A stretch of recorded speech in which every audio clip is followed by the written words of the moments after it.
प्राचीन समय की बात है। देवलोक से एक अप्सरा पृथ्वी पर आई तो किसी गलती की वजह से ऋषि ने श्राप दिया कि तुम अभी के अभी मत्स्य में परिवर्तित हो जाओगी। अप्सरा ऋषि के पांव पकड़कर रोने लगी तो ऋषि बोले, एक घटना हमेशा दूसरे घटना को जन्म देती है। कुछ समय बीतने के बाद वह मछली में बदल गई। फिर उसे एक पुरुष से प्रेम हुआ तो उसने एक कन्या को जन्म दिया। यमुना किनारे रखकर मत्स्य अप्सरा स्वर्गलोक चली गई। फिर उसे वहाँ की नाव चलाने वाले निषाद ने देखा, उसे प्यार से घर ले आया और उसका नाम सत्यवती रखा। उसका लालन पालन बड़े ही प्यार से करने लगा।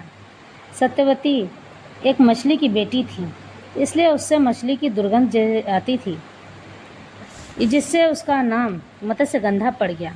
लोग उससे हमेशा दूर रहा करते थे। लोग उसे अपने पास आने भी नहीं देते थे। इसलिए सत्यवती हमेशा यमुना किनारे जाकर एकांत में बैठ जाया करती थी और वो नाव भी चलाती थी। एक दिन सत्यवती यमुना किनारे बैठी थी, तभी ऋषि पराशर आए और निषाद को खोजने लगे यमुना पार जाने के लिए। तभी सत्यवती ने कहा, ऋषिवर, अगर आप बुरा न माने तो मैं आपको यमुना पार ले चलती हूँ।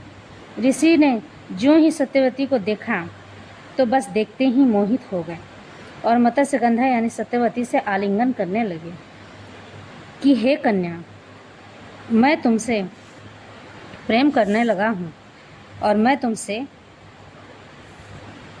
आलिंगन की इच्छा रखता हूँ। मत्स्य कन्या ने मना कर दिया और कहा कि ऋषिवर, यह तो अनैतिक है।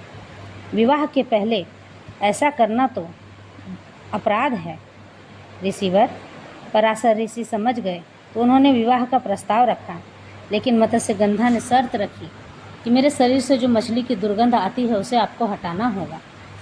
ऋषि पराशर मान गए और उन्होंने कहा कि मैं तुम्हारे शरीर से दुर्गंध हटा दूंगा, लेकिन तुम्हें इसके लिए तत्पर रहना होगा।